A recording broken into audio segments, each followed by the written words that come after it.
Page 2 of the contract, section 6 talks about occupancy and possession. If the property has a tenant in it and the buyer is going to assume the tenant, then that 6B needs to be checked off there.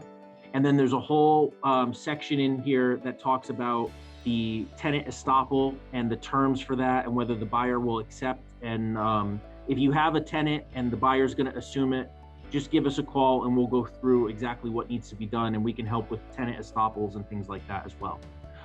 If you look at lines 75 and 76, it says if the property is intended to be occupied by the seller after closing, see writer U. Okay, so if there's going to be a post occupancy and the seller's staying in there, that's different than the property being subject to lease. So we don't check off this box B here if there's going to be a post occupancy. Assignability, section 7. The first box says the buyer may assign the contract and be released from liability. The second box says they may assign the contract but not be released from liability.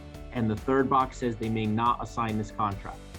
If you have a buyer that is going to put the property into trust or into LLC or something like that, you need to make sure that the first or second box on here is checked, because if the third box is checked, then they don't just have the right to assign the contract. This is different from the commercial contract as well. In the commercial contract, the buyer has the right to assign the contract to a related entity.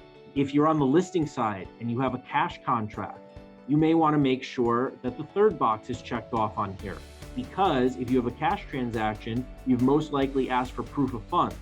If that buyer is going to assign the contract to somebody else, you have no idea whether that person has proof of funds or not.